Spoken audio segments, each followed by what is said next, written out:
Eu vejo, meus queridos irmãos, que não há nenhuma preocupação nos pregadores de hoje de interpretar o texto bíblico, nem com a hermenêutica, que é a arte da interpretação, e nem de fazer uma exegese. Cada um interpreta a Bíblia com, com o seu próprio pensamento e segue uma linha teológica dos seus líderes, e depois eu vou falar em todas as linhas teológicas que existem no nosso país, que eu estudei todas elas. E depois que veio a teologia da prosperidade dos anos 70, mais especificamente dos anos 80, que saiu um líder religioso da Igreja Católica, mas não era o Martinho Lutero. Não, bem diferente. Esse líder religioso, ele saiu pelas portas do fundo. Se Martinho Lutero, ele saiu pela porta da frente, esse líder religioso saiu pelas portas do fundo. Ele estudou a ciência das religiões, como eu também estudei, e ele conhecia a necessidade básica do povo brasileiro, e ele, quem estuda a ciência das religiões, ele não precisa ser um grande teólogo, mas ter um pouquinho de... Abre o pensamento dele, o que é a crença em todos os povos. É a ciência das religiões. E ele fez uma análise bastante simples do nosso Brasil e viu que o povo brasileiro é que nem piolho, anda só na cabeça dos outros. E ele colocou assim, como a Igreja Católica não supria a necessidade da massa, que era maior, considerada a maior igreja e a melhor, da teologia do faz o que eu mando, mas não faça o que eu faço, aí ele colocou a teologia da prosperidade, porque o brasileiro sempre foi um pobre coitado, e ele tem necessidade de tudo, tanto no sentido espiritual, no sentido emocional, no físico e também no financeiro. Ele pegou essas 4 bases. Se eu fosse falar sobre isso tudo aí, vocês nem iam assistir, porque vocês querem filé mignon, mas não querem preparar o filé. Não meditam. E aí ele soltou. Aí colocou a chamada Igreja Universal, que é o mesmo nome da Igreja Católica. A palavra católica é uma palavra latina que quer dizer universal. Deu para entender? E aí, como a Igreja Católica também tem a sua sede, né?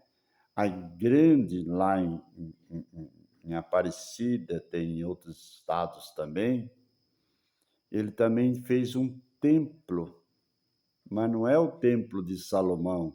Ele disse que é uma réplica. Sabe por quê? Porque ele quer ganhar o dinheiro dos judeus que existe aqui. Ele fez igual Roboão. Você conhece a história de Roboão? Não, Jeroboão. Roboão era o filho de Salomão. E quando o filho de Salomão reinou, que Salomão morreu, aí o povo se reuniu e disse: Salomão, abranda os nossos impostos, porque o teu pai apertou um pouquinho os impostos, porque queria construir o templo. Mas tu, Salomão, Roboão, o teu pai Salomão apertou com os impostos porque queria construir o templo, que levou 7 anos, e daí ele construiu seus palácios, seu palácio, que levou 13 anos.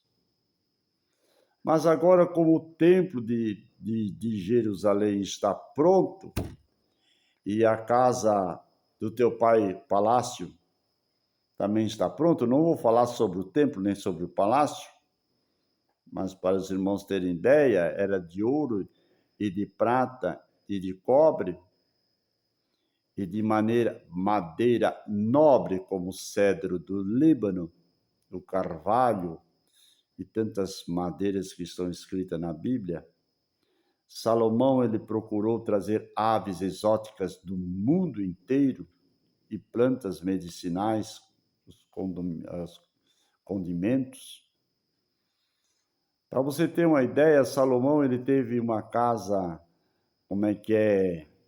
um ar-condicionado em todos os departamentos. Agora esqueci a palavra correta, porque ele tinha uma usina de cobre para refinar o cobre, o ouro e a prata. E tinha uma espécie de canalização que trazia aquele calorzinho gostoso em todo o seu palácio. Era climatizado, a palavra certa. E ele também tomava banho em piscina térmica lá em cima, no 3º andar, no andar superior. O seu trono era feito de ouro puro, com os leões, 3 leões de cada lado, assim. Tudo de ouro puro. As ruas eram feitas de mármores. A fachada do templo de Jerusalém era feita de revestido de mármore, até lá em cima, naquelas torres. Quando era o sol brilhava assim, era como o farol de Alexandria. À noite, a lua iluminava, e de longe, porque a Jerusalém foi edificada sobre uma colina, e os viajantes olhavam. Só no olhar aquilo, numa noite escura, que dava o norte para os 4 cantos da terra, já dava uma sensação de alegria. E tudo isso aí, esse nosso amigo, líder religioso, ele estudou e captou, e escreveu e construiu um templo aqui no Brasil, como fez Jeroboão, que daí vieram para Roboão, os líderes, e disseram: Roboão, alivia nossos impostos. Sabe que Roboão falou? Olha, se a mão do meu pai era pesada, o meu dedo mindinho vai ser muito mais pesado. Imagina só, aumentar os impostos 4 vezes. É isso que ele queria fazer. E houve uma inquietação do povo de Israel. E nesse meio tempo tinha Jeroboão, que ele foi guarda do tesouro de Salomão, e ele quis fazer um levante, e Salomão apertou com ele pediu asilo político em outro país, como eles fazem aqui. E aí ele voltou, viu que o povo estava sem eira e sem beira, sem sacerdote, sem lei, sem quem ministrasse. E ele voltou e reuniu as 10 tribos do norte. Eram 12 tribos. Olha como uma coisa é. Ela tem raiz lá atrás, irmãos. O diabo usou as suas técnicas, só de uma maneira mais educada, de uma maneira mais sutil. O diabo pode ter enganado vocês, mas a mim, E ele deve estar muito brabo comigo. O titico, calça curta. E a mesma coisa fez os líder religioso da Universal, ele captou a mensagem.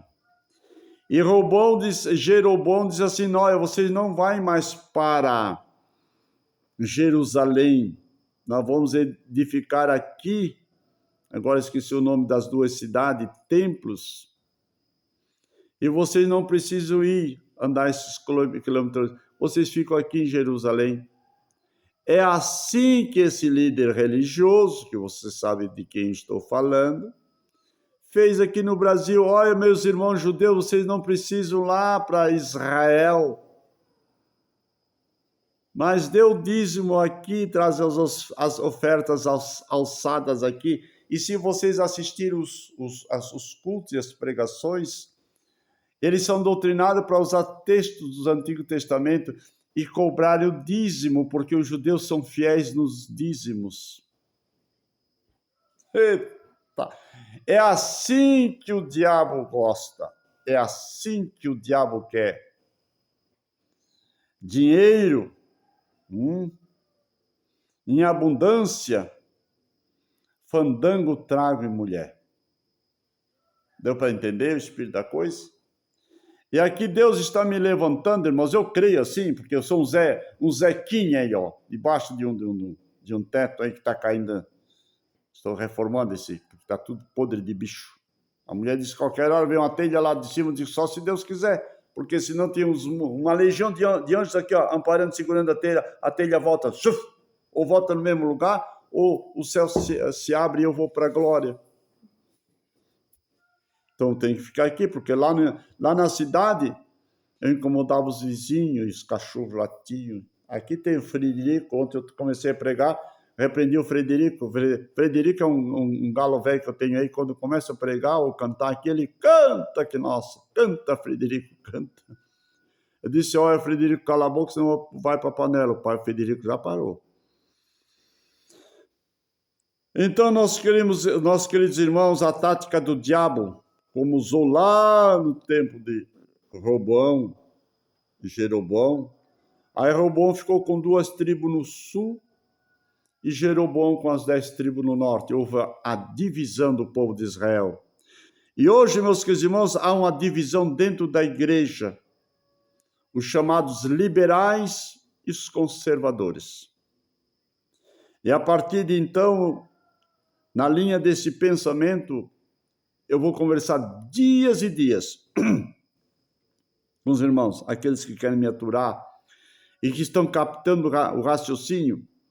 Ontem um pastor, não sei da onde, me mandou um áudio, que também para o grupo dele, ele está seguindo os mesmos caminhos que eu estou seguindo. Eu disse para minha esposa, olha, não é uma cópia, mas ele está seguindo a mesma linha de raciocínio. Tomara que Deus levantasse mais uns 100.000 que adotam o mesmo estilo. Não vou ficar com inveja ou raivoso, coisa nenhuma. Eu vou dizer, glória a Deus, mais um está se despertando, está saindo da toca. E Deus precisa mandar o vento, o terremoto, um fogo, para sair da toca, Elias. Sai da toca e Deus vai honrar. Ainda tem 7.000 que não dobraram o joelho perante Baal. Amém? Então nós temos visto aqui, meus queridos irmãos, que há pouco interesse na educação teológica.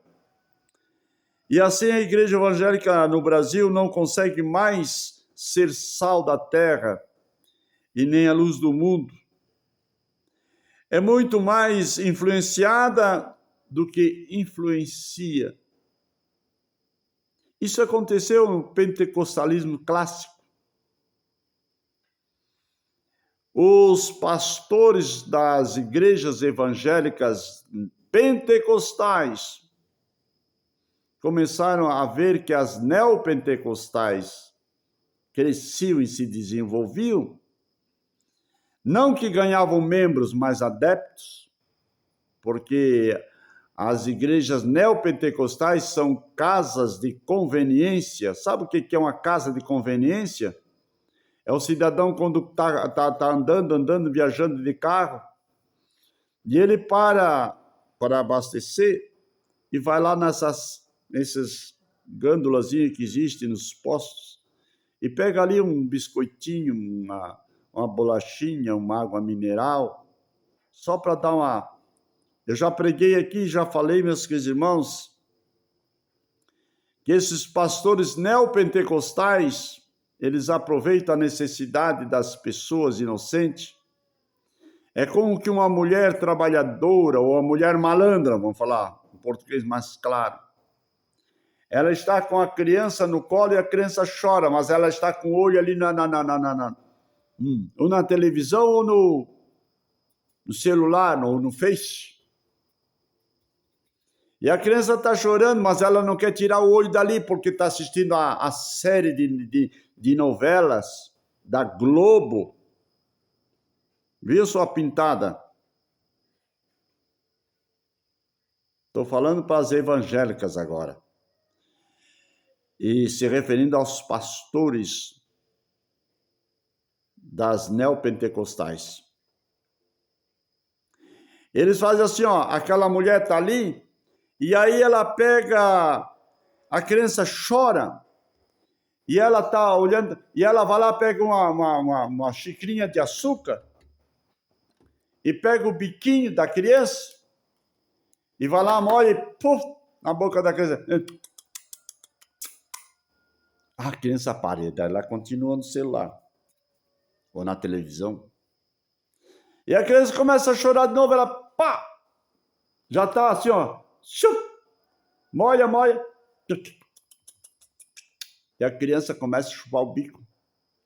E vai a criança, vai contentando, mas não sustentando. Deu para entender? E a criança vai se tornando anêmica, diabética, magra, esquelética, cadavérica. E no fim a criança não chora mais, porque está se contentando com o açúcarzinho do bico.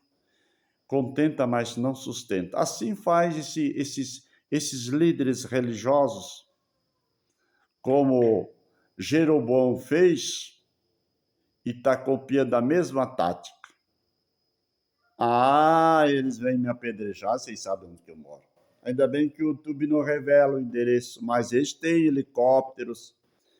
Vocês sabem que já estão contando até por... como é que é? Eles têm um canal que pega o mundo inteiro. São seus canais próprios. Irmãos, nós precisamos de tantos bilhões para sustentar os nossos canais que pegam em todos os 4 cantos da terra. Já abrangemos o mundo e somos líderes de audiência, e daí pegam a história bíblica, como os 10 mandamentos, e fazem ali uma coisa muito bem montada, mas na verdade não tem nada de realidade.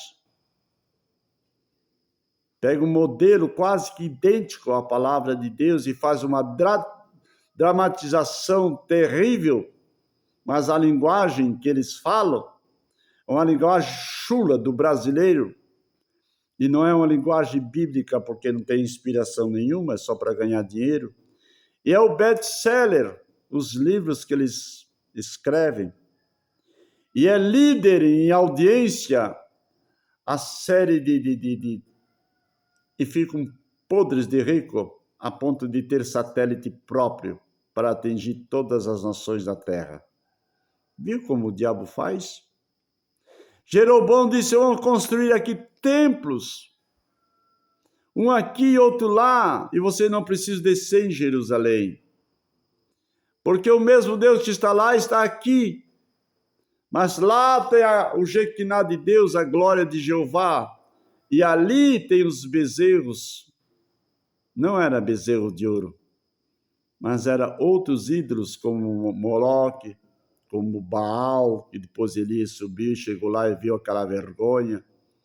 Isaías foi usado para unir as 12 tribos, não conseguiu. Elias foi usado para unir as 12 tribos, não conseguiu. Mas está tudo registrado na Bíblia Sagrada. Quem lê a Bíblia Sagrada conhece toda a história, o que o diabo fazia no meio do povo de Deus e o que o diabo está fazendo agora. Mesmo? E existem pessoas, irmãos, eu vou falar, mas teve gente que teve coragem de me mandar algumas propostas, de todas as maneiras, para calar minha boca. Ainda nem comecei, irmãos. Nem comecei, nem sou conhecido, nem quero. Eu quero ser, sim. Manda essa visualização, sei lá o que quer, que manda para outro, e outro manda para outro, e outro manda para outro, essa rede que existe no Brasil, que Deus tenha misericórdia de nós, que já estão querendo cortar isso tudo. E eu estou aproveitando enquanto sou vivo, para abrir os olhos dos cegos e dar entendimento aos simples. Amém? Vamos continuar. Então eu vejo, irmãos, que a igreja ela não influencia, não, é muito mais influenciada, principalmente o pentecostalismo clássico, do que influencia. E aí liberaram toda a doutrina e os usos e costumes. Doutrina não se prega mais na igreja. São pouquinhas igrejas, pastores evangélicos que pregam a sã doutrina. Esses são chamados radicais conservadores, que as igrejas estão vazias. Aqueles que são os liberais, depois vou entrar nessa parte, as igrejas estão cheias. E aqui são os liberais riem daqueles pobres. E, infelizmente, eles se cansam e param e penduram a chuteira e vão procurar um sítio como eu procurei. Eu liderei igrejas grandes, irmão, pela misericórdia de Deus. Mas os meus líderes, pelas quais eu era subordinado, vamos tirar o homem daqui, senão ele toma conta da cidade. Porque eu pregava a sã doutrina, ela provoca, ela traz os bons costumes. Mas os bons costumes não atraem a sã doutrina, ela provoca uma heresia. E eu sabia interpretar muito bem, ensinava para o meu grupo, os liderados, os membros da igreja e os congregados. E nós vemos aqui, meus queridos irmãos, que os prejuízos têm sido enormes para a evangelização e para o crescimento espiritual dos fiéis. Enorme. Eu fiz, há uns 10 anos atrás, eu saía de Joinville e a Camboriú, nos chamados Gideões da Última Hora, que até alguns anos atrás era dirigida pelo pastor Cisínio Bernardino, e depois ele começou a adoecer, perdeu a sua esposa, e depois casou de novo e entregou as rédeas para os filhos e genros e tal. E daí o castelo desmoronou-se. E ainda quando ele era vivo, existia um pouquinho de temor, mas ele foi abrindo as mãos porque não tinha mais voz ativa, só estava como um objeto de púlpito. E eu fui assistir uma dessas últimas reuniões, que era uma semana inteira, porque o pastor Cisínio Bernardino, nós estudamos juntos no curso Bereano por Extensão. Isso foi mais ou menos no ano de 1970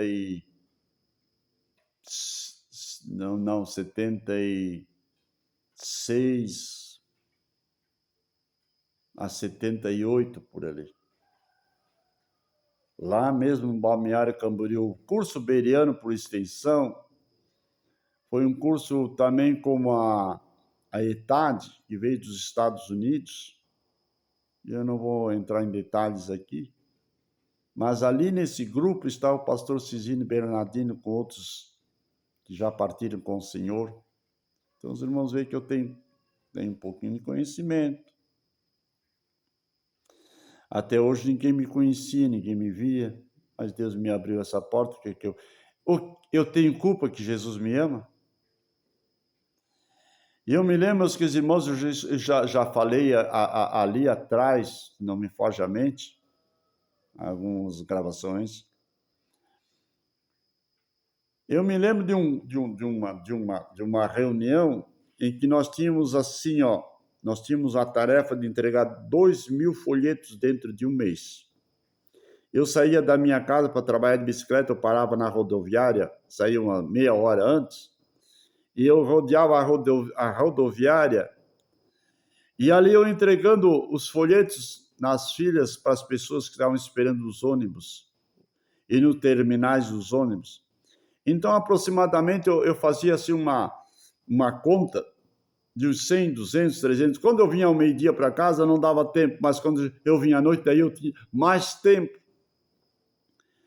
Aí eu ficava ali, passava e ia no outro ponto, e aquele grupo saía e vinha outro, e assim eu entregava, irmãos, 200, 300 folhetos por dia, talvez 100, conforme eu digo, ó, aqui tem um biscoitinho do céu, aqui tem um biscoitinho do céu. Olha o biscoitinho do céu, olha o biscoitinho do céu, olha o que Deus está dando para nós.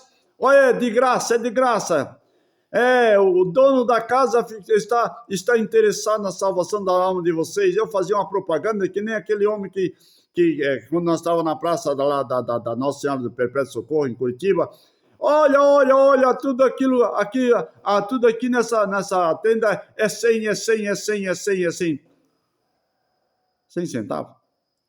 Moça bonita não paga, moça bonita não paga, chega aqui, minha senhora, moça bonita não paga. E ela ia chegando, mas também não leva nada. Aleluia, Jesus.